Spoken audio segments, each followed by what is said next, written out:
Off the Bench Sports family. We're back again. Livingston Parish Classic. This year's edition is being hosted by the Doyle High School Tigers, Lady Tigers. Man, that was hard. I ain't gonna even lie to y'all. I had forgot Doyle mascot for a second there.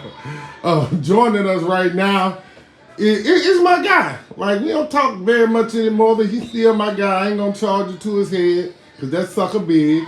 But they're doing a great. They're off to a phenomenal start this year. He's built a resume of winning. You know, no matter whether you like him, don't like him, don't think he can coach, he wins. Please welcome Korey Arnold. Thanks for having me, Hope. What's up, bro? How you been? Oh man, just another day in paradise. Another day in paradise. It happens, man. It happens. Yeah. I say this all the time. When football is coming to an end, I get really sad. But then I get really happy all at the same time because the sport that has given me so much in my life starts. And that's why we're here now. Livingston Parish Classic, which is essentially the parish tournament for Livingston. What's happened? You've been here every day scouting. What have you seen so far? Like I said, I mean, typically on the girls' side, I can speak for the girls' side, most of the teams are going to be scrappy. They're going to play full court defense. It's going to be entertaining. They're going to foul a lot. It's going to be a lot of jump balls, a lot of grittiness. Like I said, if you want to see girls who compete at a high level and play the game the right way, this is a good tournament to come watch for girls. Well, I can tell you this right here, man. I had never seen Springfield girls before. And so with saying that, Tessa Jones and Anna Richardson really impressed me. They can flat out play, and they deserve to be acknowledged. They yesterday against Denham, they played as well as I think they could play, and that's what they needed to beat Denham. Those two kids let them. The point guard did a good job of keeping the pace where they needed to be, and she did a good job of keeping the ball in possession, limiting her turnovers. And then Richardson kid, she did a good job finishing around the hoop. Right. Denham made a run at them late, but Springfield was able to hold them off. It was a very entertaining game. It definitely was, man. And then, you can't talk about Livingston Parish without talking about Albany and Holden. They are always in the top 28. Right. Yep. Either individually or collectively. You will see one of them every year. Yep. You built a great relationship in the Livingston community with those coaches. What's the challenge for if you have to meet one of those teams this year? Well, Holden got knocked off today by French Settlement, so they're on the loser side. But Albany, I expect to see them. If we're fortunate enough to make it to the finals, I think they're favored to win their side of the bracket. It's going to be an entertaining game. We both like to run. We both like to press. Both got similar kids. Toughness, scrappiness. So I expect it to be, if we're fortunate enough to make it there, it's going to be a very entertaining game, up and down. Man, we didn't mention French Settlement. We didn't mention Marpaw. We didn't mention Doyle girls. Again, I'm just. It's a lot of high schools in Livingston Parish. Right. There's 9 schools, and I think one year, it was a couple years ago, I think 4 or 5 of us made it to the top 28 out of 9 schools, which is. That's phenomenal in a different classification. Right, yeah, in different classification. I think it was 5 for 4 for sure, but I think it was 5 schools made it to the top 28 on the same year out of 9. So that's that speaks volumes of the basketball that we have in our parish on the girls' side. Right now, you guys are in day 3. It's a 5-day, 6-day tournament.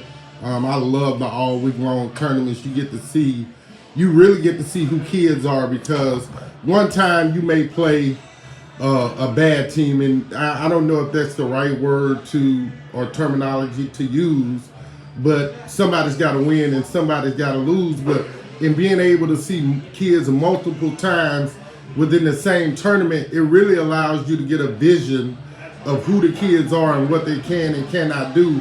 And sometimes, you can even see the greatness that comes out of a kid from the beginning. Right. You have a couple of girls on your team that, as freshmen. Like when I first started coaching, all the tournaments were bracket style. Right. So it's fun. It's competitive. This is where you got it. This is what you got to do to win the bracket. And this is we play in this one, and then we play in 2 other bracket tournaments. And for me as a coach, I like these tournaments because it's competitive, and I know the kids like them because they're competitive. You know, you're gonna play good teams, and it's you got to win to survive. You know, you got to win to move on. If you lose, you ain't got a chance to win the championship. So, you know, and so I think it's a good thing that we still do a bracket style tournament. It's fun. The kids enjoy it. I think the coaches enjoy it, and most importantly, the fans enjoy it too. Right. I'm definitely a big fan of bracket style games. I definitely hate round robin. Right. Because with like I said, with the tournament play, you have something to play for. You have something to compete for. And as a coach, it gives you extra talking points in which you can use to help motivate your kids. That's right. There's a couple of things that I'd be remiss. I'd be a bad interviewer if we just didn't talk about them. The first thing I want to get your thoughts and or opinions on is the new select, non-select format that we went to. What are your thoughts on that?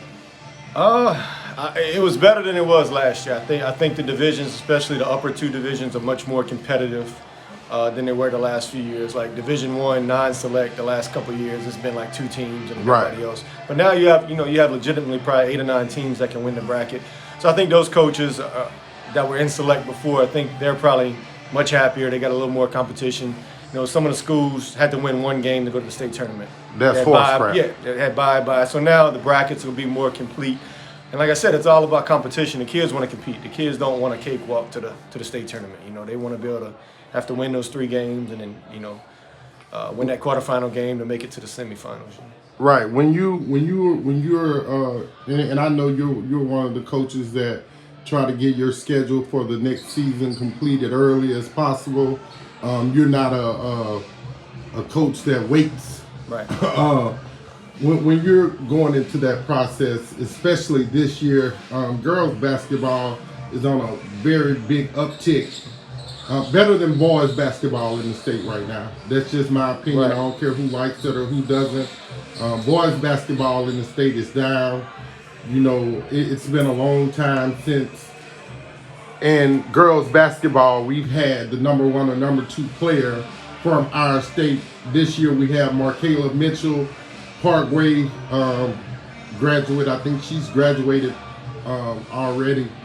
Michaela Williams, she's a senior this year. Yeah, well, she signed with LSU. She's number one, number 2 in the country. Right, for the senior class. And so when you were making your schedule, what games did you or what teams did you say, hey, we try to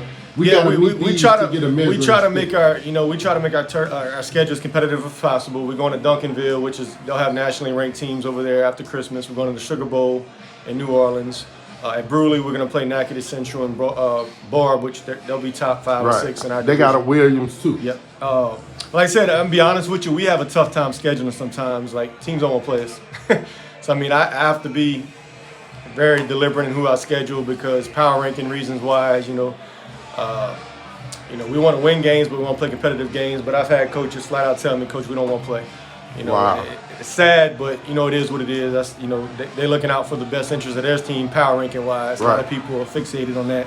So we actually do have a really tough time scheduling games. So that's why I play. I think we got 8 tournaments this year. So instead of playing games, we go to tournaments. Right. And that way we can get match up against better teams and get some little more competition. Right. What are some of the teams on the girls' side that you're looking at right now that's 5A that you're putting notes down? Yep. I think in our division, like I said, the public Division I, you got us, Parkway, Barb, Natchitoches Central, Ponchatoula, Ruston, Zachary. I think Zachary can be really good. They're super athletic. I think those teams right there, one of us is going to be, or 4 of those teams will be in the top 28, if everything shakes out the way it should. Right. Anybody in particular that you're keeping a special close eye on? Parkway. Yeah, I mean, great choice. I think the state championship runs through them. I said they got the number 1 player in the country, and they got some pieces that go around. It just ain't Michaela Williams. They got some other players that can play. Right. We played them this summer. We lost them in double overtime. So we know what they bring to the table, and we know what we bring to the table. So if we happen to meet up, fortunate enough to meet up, I think it'll be a heck of a game. Last year, Ponchatoula, Lafayette Lady Lions, they were high on the totem pole. those are teams with coaches that know how to win, Right. kids who have winning experience because they've been there over the last few years. Right. What do you? Yeah, see in there? Lafayette got moved to the select side. Oh, okay. So, That's but right. Ponchatoula lost their guard and went to Tulane, and then their post kid's been injured, so they kind of lost the game, a couple games early on that they probably wouldn't have lost if she wasn't injured. So I expect them to be in the mix when it's in. You know, when it's come playoff time, you can't never count out Ponchatoula. They know how to win. You know, they're used to winning. They Right. expect to win. You know, and that's huge when it comes to the playoffs. No doubt, man. You guys are up next here at the Livingston Parish Classic, as it's affectionately termed. So, hey, thank you for taking a minute with Off the Bench Sports. Remember, get off the bench, get into the game.